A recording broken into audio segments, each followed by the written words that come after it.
Admiral Kethvar's 3 hearts nearly stopped beating simultaneously as the impossible readings flickered across his command console. The massive Zephyrian dreadnought Eternal Dominion had been conducting what should have been a routine patrol sweep through the outer rim of the Terran solar system when their long-range sensors detected something that violated every known law of physics. Tactical Officer Nixal, confirm those readings, Kethvar commanded, his voice betraying none of the confusion churning in his mind. The Zephyrians had been monitoring human technological development for 3 centuries, ever since the primitives had first achieved nuclear fission. According to their projections, Earth's civilization wouldn't develop faster than light travel for another 2 millennia. Readings confirmed, Admiral, Nixal reported, his usually steady voice cracking slightly. The vessel measures approximately 2 kilometers in length. Mass readings suggest a density that shouldn't be possible with any known materials, and Admiral. The tactical officer paused, his scales shifting from their usual blue to a pale yellow of disbelief. It's moving at 0.75 light speed without any detectable propulsion signature. Engineer Thelmos looked up from his station, mandibles clicking nervously. Sir, the energy readings don't correlate with anything in our databases.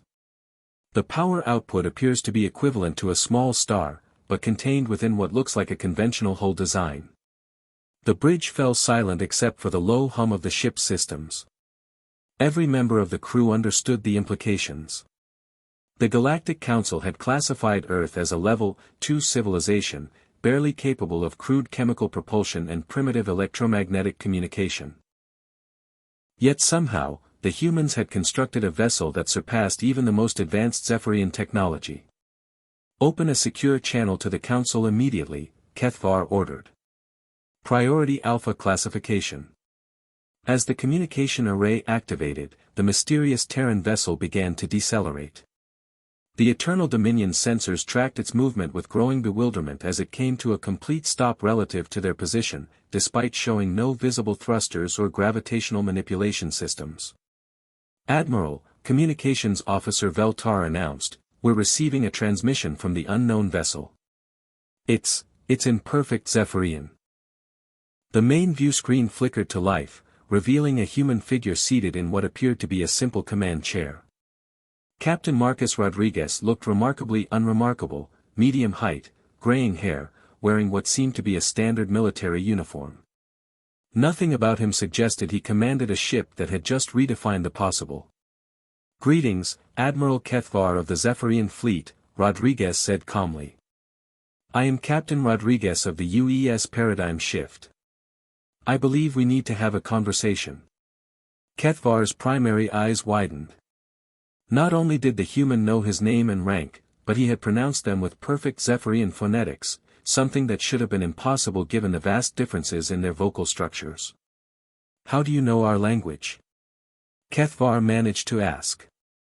Rodriguez smiled, a distinctly human expression that the Admiral had studied in their cultural databases. The same way we learn to fold spacetime like origami, manipulate quantum fields at the macro level, and harness zero-point energy. We had excellent teachers. That's impossible, Thelmos interjected from his station. Our intelligence indicates that your species has had no contact with any advanced civilizations. Your intelligence is correct, Engineer Thelmos, Rodriguez replied, somehow knowing the engineer's name as well.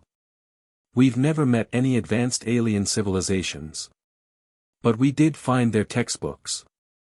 The bridge crew exchanged bewildered glances. None of this made sense according to their understanding of galactic development patterns. Rodriguez continued, approximately 50 years ago, we discovered what your archaeologists would classify as a predecessor cache. A complete technological database left behind by a species that achieved transcendence before your civilization even existed. They were quite thorough in their documentation. Admiral Kethvar felt a chill run through his exoskeleton. The predecessors were a myth, a legend whispered about in the deepest archives of the Galactic Council. If they had truly existed, and if the humans had found their technology. What do you want? Kethvar asked quietly. To talk, Rodriguez said simply. Your council has been watching us for centuries, debating whether we're ready for contact. I think it's time we had that conversation on more equal terms. The paradigm shift hung motionless in space, a testament to impossible human achievement, while the most advanced military vessel in the Zephyrian fleet suddenly felt very, very small.